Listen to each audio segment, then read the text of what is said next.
Hello from Strasbourg, where everything is bathed in sunshine. The first real days of spring. French President Macron's visit to Parliament would like to take credit for it.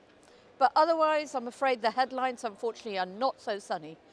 Here in the Parliament, debate on Russia, including Salisbury attacks. In Syria, more chemical attacks mean it's time for accountability. In the West Midlands, it's local elections time. I used the opportunity of the Russia debate to thank the EU for firmly uniting behind the British people in condemning the Salisbury chemical attack. We sent a strong signal through collective expulsion of Russian diplomats. While British far-right MEPs applaud Putin, Labour is calling for the hard-hitting measures to ensure Russia stops violating British sovereignty.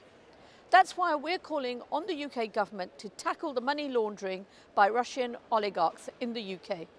Theresa May has stuttered on this for far too long. Those who amass millions in suspicious wealth and threaten our security should be blacklisted, not showered with privileges and visas. From nerve agent in Salisbury to nerve agent in Syria, the world was shocked by yet another chemical attack by Assad regime against men, women and children in Douma. The same populists who stand by Russia's toxic interference in the UK also amplified Putin and Assad's false claims that the chemical attacks were fake news. I wonder how they explain why Russia and Assad are denying chemical weapons inspectors access to sites in Douma as we speak. And let's not forget that Assad is responsible for a large majority of the 500,000 men, women and children who have lost their lives and more than 12 million people who have been displaced.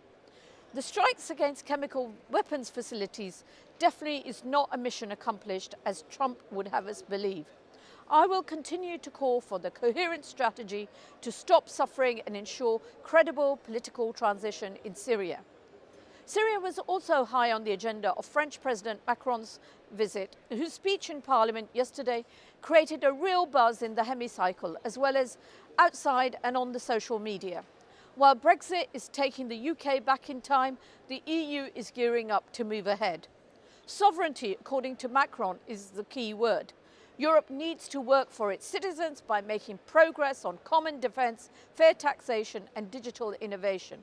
But it must also protect our privacy, our job-giving businesses and our planet in the fight against climate change.